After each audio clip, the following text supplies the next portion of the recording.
Kakinada rural నియోజకవర్గంలో మౌలిక సదుపాయాల కల్పనకు తమ వంతు కృషి చేస్తామని కాకినాడ రూరల్ శాసనసభ్యులు పంతం వెంకటేశ్వరరావు అన్నారు. కాకినాడ రూరల్ కరప మండలాల్లో తొలుత అవసరమైన చోట మౌలిక సదుపాయాలు కల్పించడం కోసం 8 కోట్ల రూపాయల నిధులు మంజూరయ్యాయన్నారు. తాగునీటి సమస్యపై అధికారులతో సమీక్షలు నిర్వహించి ప్రణాళికలు సిద్ధం చేస్తామన్నారు. గత 5 సంవత్సరాలుగా ఏ అవసరాలు గుర్తించి ప్రజల పక్షాన పోరాడామో అవన్నీ ఖచ్చితంగా తీరుస్తామన్నారు. CM Chandrababu, deputy CM Pawan Kalyan నేతృత్వంలో రూరల్ నియోజకవర్గాన్ని అభివృద్ధి పథంలో నడిపిస్తామన్నారు.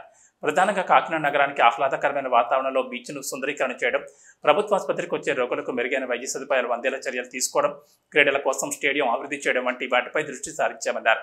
జన సైనికులు 5 ఏళ్ల పోరాట ఫలితమే నేడు కూటమి ప్రభుత్వంలో శాసనసభ్యంగా ఎన్నికవడానికి ప్రధాన కారకులైన వారందరికీ కృతజ్ఞతలు తెలిపారు. ఈ విజయం ప్రజా విజయంగా భావిస్తూ ప్రజలకు అమూల్యమైన సేవలు అందిస్తామన్నారు. తనను గౌరవించి సత్కరించిన మండల జనసేన కమిటీకి ఎమ్మెల్యే వెంకటేశ్వరరావు కృతజ్ఞతలు తెలిపారు.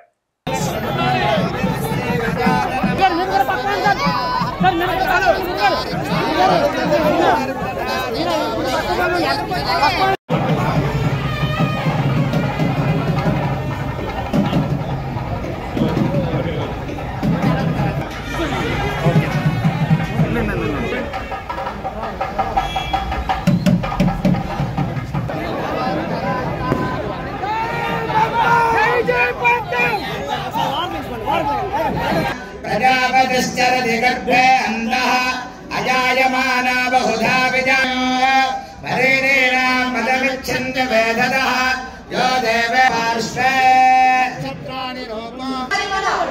నాయకుడు ప్రజల మనిషి కష్టం తెలిసిన మన నాయకుడు తన సొంత వాళ్ళలా ప్రజలందరినీ తన సొంత వాళ్ళలా చూసే సామాన్య నాయకుడు, రూరల్ నియోజకవర్గ జన సైనికుల దేవుడు, కాకినాడ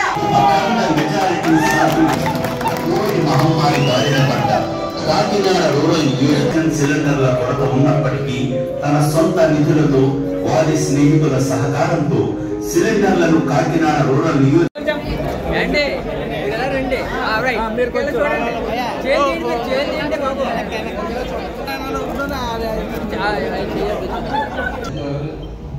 చేసిన పనులని చాలా వరకు డిస్ప్లే చేసి చూపించారు. మనం చేసిన పనులు, నేను చేసిన పనులు కాదు, మీరు అక్కడ చేసిన పొరపాటు ఏంటంటే నేను అని చెప్పారు. మనం అందరూ కలిసి చేసాం. ముఖ్యంగా మన వేర మహిళలు వాళ్ళు కూడా వాళ్ళ పాత్ర కూడా చాలా చాలా గొప్ప పాత్ర పోషించారు. ప్రతి అభివృద్ధి కూడా ప్రతి ఒక్కరి లాస్ట్ 2 years అయితే మటుకు చాలా రివర్స్గా పనిచేశారు. వేర మహిళలందరికీ కూడా ధన్యవాదాలు తెలియజేస్తాను.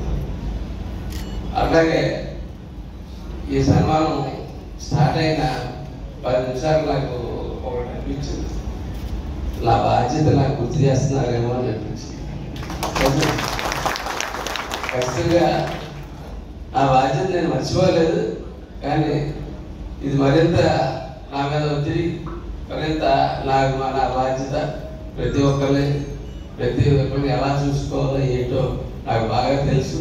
నేను ఖచ్చితంగా ఎవరి స్థాయిలో ఎవరికి ఎలాంటి అవసరం నేను అది పూర్తి చేసిన తర్వాత నేను ఎవరికి వెళ్తాను. నేను ఇంకో పదం కానీ చాలా మంది ఉన్నా కూడా ఏ రోజు వెళ్ళి సార్ నేను అడగల. ఎందుకు అడగలేదంటే ఇక్కడ చేయవలసిన బాధ్యత నాకు చాలా ఉంటుంది. నేను ఆ బాధ్యతను పూర్తి చేసుకున్న తర్వాత సార్ నేను ఏదన్నా కాబట్టి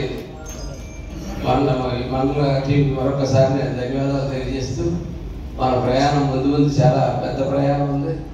మనందరూ మన కుటుంబాలు కూడా బాగా చూసుకోవాలా. మీరు ఇంచుమించుగా 5 ఏళ్ళ పాటు కుటుంబాలు కూడా ఉంది. ఈ కార్యక్రమాల్లో తిరుగుతూ ఉండిపోయారు. ఖచ్చితంగా మనం రిలాక్స్ అయ్యి ఈ రోజులు ఉన్నాయి. ఏదైనా చంద్రబాబు నాయుడు గారు కానీ, పవన్ కళ్యాణ్ గారు కానీ మనలో కూడా కొంతమందికి పదవులు ఇవ్వడానికి ఆలోచనలో ఉన్నారు. మీరు ఎవరన్నా అందరూ కూడా అంటే సిస్టమ్ ఇక్కడి నుంచి జనరేట్ అయ్యింది. జనరల్గా ఇప్పుడు ఏం చెప్పారంటే ఎవరన్నా సరే వెళ్ళి అక్కడ మంగళగిరిలో అప్లికేషన్ ఇవ్వమని చెప్పారు. కాబట్టి మీకు ఏదైనా ఆప్షన్స్ మీ స్థాయిని బట్టి మనం ఒక ఆప్షన్స్ తోటి ఖచ్చితంగా మీరు మంగళగిరి వెళ్ళి మన ఆఫీస్లో మీ అప్లికేషన్ మీరు ఇవ్వండి. ఖచ్చితంగా నాకు తెలిసి పెద్ద ఎత్తున అందరినీ కూడా సాటిస్ఫై చేసే ఆలోచనలో ముందుకు వెళ్తున్నారని చెప్పి అనుకుంటున్నాను. పూర్తిగా వాళ్ళ స్థాయిలో చేస్తూ ఉన్నారు. కాబట్టి ఖచ్చితంగా మేము కూడా మమ్మల్ని మీరు అప్లికేషన్ ఇచ్చిన తర్వాత మమ్మల్ని అడిగినప్పుడు ఖచ్చితంగా మీ పేర్లు, మీ యొక్క అనుభవాలు, మీరు చేసినటువంటి సేవలు అన్నీ కూడా మేము కూడా తెలియజేస్తాం. కాబట్టి అలా అవి ఒక ఇంకా లోకల్గా ఏదైనా ఎలాంటి పార్టీ పదవులు చేశారు, ముందు మీలో కొంతమంది ప్రభుత్వ పదవులు చేసి అవకాశం ఉంది.